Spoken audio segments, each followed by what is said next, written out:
Hello, dear students.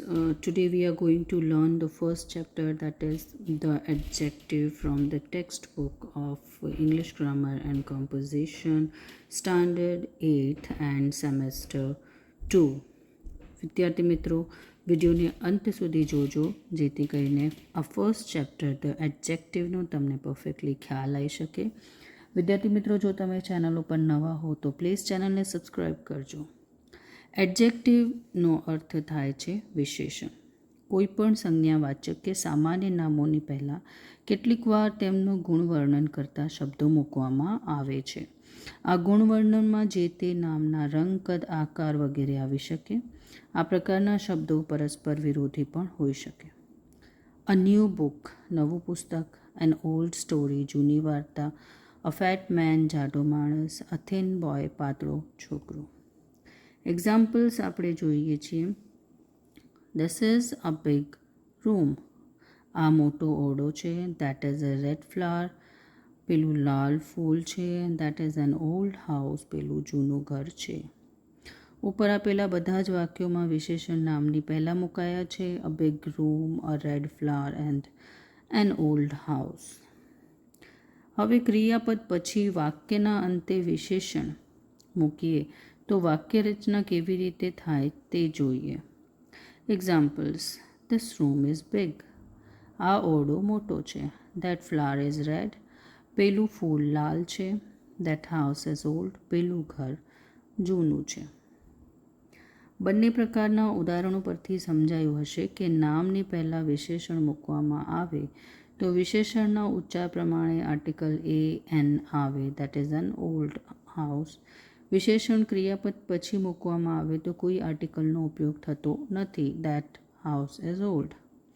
હવે કેટલાક વિશેષણો અને તેના વિરોધી શબ્દો જે આપણને લર્ન કરવાનું છે કે જેથી કરીને એક્ઝામમાં ક્યારે પણ આવું પૂછાય તો આપણને જો બાય હાર્ટ હશે તો આપણે લખી શકીશું. જેમ કે લોંગ છે તો એનો વિરોધી short, old new, strong weak, high low, tall short, small, big, beautiful, ugly, cheap, costly, fat, thin, young, old, active, lazy, happy, sad or unhappy, easy, difficult, bright, dull, hot, cold, cruel, kind, sweet, bitter, wide or broad, narrow, careful, careless, clean, dirty, clever, dull, full, empty, dry, wet, true, false, foolish, wise, hard, soft, difficult, easy, heavy, light, honest, dishonest, rich, poor, pure, impure, rough, smooth, real, artificial, thick, thin, visible, invisible, fast, slow. હવે આપણે exercise જોઈએ છીએ. Rewrite the sentences using the opposite of the underlined words. જેમ કે example આપેલું છે, Bholu is a thin boy તો થિનનો ઓપોઝિટ ફેટ લખવાનું છે. Bholu is a fat boy. First જોઈએ, Ratan is a dishonest man તો આપણે એનો ઓપોઝિટ લખીશું ડિસઓનેસ્ટનો ઓનેસ્ટ. ઓનેસ્ટમાં આગળ એચ ભલે છે પણ ઉચ્ચાર એનો આર્ટિકલનો છે તેથી આગળ એન લખવામાં આવે છે. તો Ratan is an honest man જેનો અર્થ થાય છે કે રતન એક પ્રામાણિક માણસ છે. The moon is visible today. The moon is invisible today એટલે કે ચંદ્ર આજે દ્રશ્ય છે અને ચંદ્ર આજે અદૃશ્ય છે. વી વોઝ અ ફુલિશ બોય. વીર એક મૂર્ખ છોકરો છે. Veer was a wise man એક હોશિયાર છોકરો છે. ફોર્થ નંબર છે, climbing a mountain is very easy. પર્વત ચડવું બહુ આસાન છે. Climbing a mountain is very difficult. બહુ જ કઠિન છે. Look at that ugly bird. પહેલાં કદરૂપા પક્ષીને જુઓ.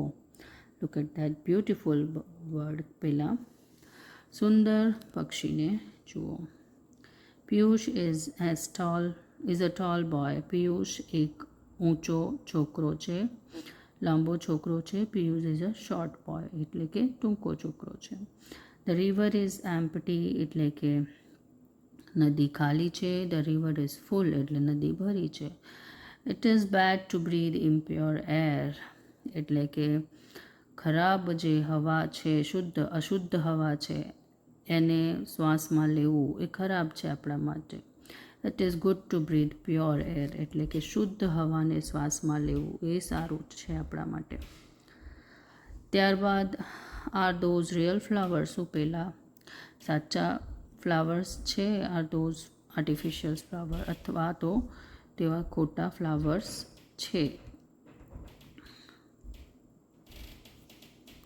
આર્ટિફિશિયલ એટલે કે અવાસ્તવિક જે હોય છે અને રિયલ એટલે કે વાસ્તવિક, કૃત્રિમ. આર્ટિફિશિયલનો અર્થ થાય છે.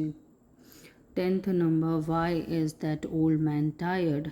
પેલો વૃદ્ધ માણસ કેમ થાકેલો છે? તો why is that young man tired એટલે કે પેલો જુવાન માણસ કેમ થાકેલો છે? Vikram was a kind boy. Vikram એક દયાળુ છોકરો છે. Vikram was a cruel boy એટલે કે વિક્રમ નિર્દય છોકરો છે. That is a costly shirt. પેલો એક ખૂબ જ મોંઘી શર્ટ છે. And that is a chip shirt. પેલી એક ખૂબ જ સસ્તી શર્ટ છે. Mohanbhai is a poor man. Mohanbhai એક ગરીબ માણસ છે. Mohanbhai is a rich man. Mohanbhai એક અમીર માણસ છે.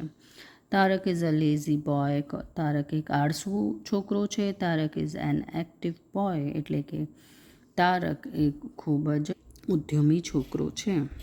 સેકન્ડ નંબર આપણે જોઈએ છે fill in the blanks with the correct words from the bracket.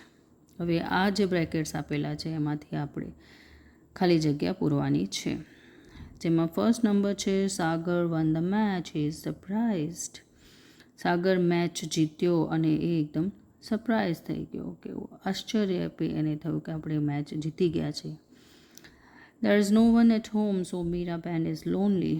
ઘરે કોઈ નથી તેથી મીરાબેન એકલા છે. I have got good marks, I am happy. મને સારા માર્ક્સ મળ્યા છે તેથી હું ખુશ છું.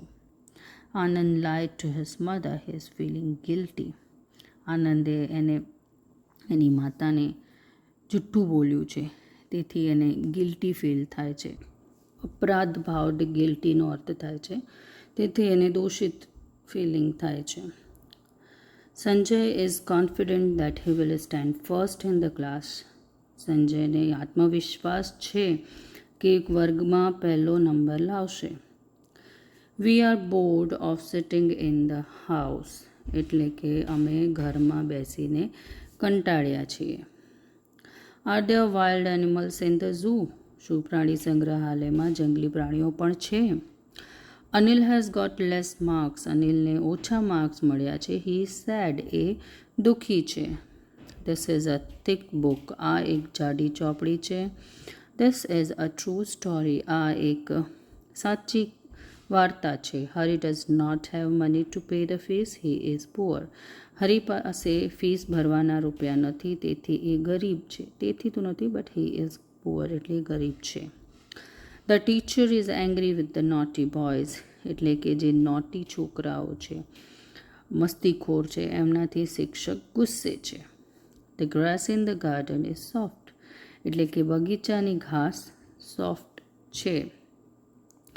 ત્યારબાદ છે Vinay is a strong boy, he is not weak. Vinay એક સ્ટ્રોંગ છોકરો છે, એ વીક નથી. સ્ટ્રોંગ એટલે મજબૂત અને વીક એટલે નબળો, એટલે મજબૂત છોકરો છે, નબળો નથી. ત્યારબાદ લાસ્ટ છે કે Ram is a fast runner, he will win the race એટલે રામ એક ઝડપથી દોડી શકનાર છે તો એ રેસ જીતશે. વિદ્યાર્થી મિત્રો, અહીંયા આપણો આ ફર્સ્ટ ચેપ્ટર એડજેક્ટિવ કમ્પ્લીટ થાય છે. પ્લીઝ ચેનલને સબસ્ક્રાઈબ કરજો અને તમારા સ્વીટ સારા કમેન્ટ્સ પણ આપજો.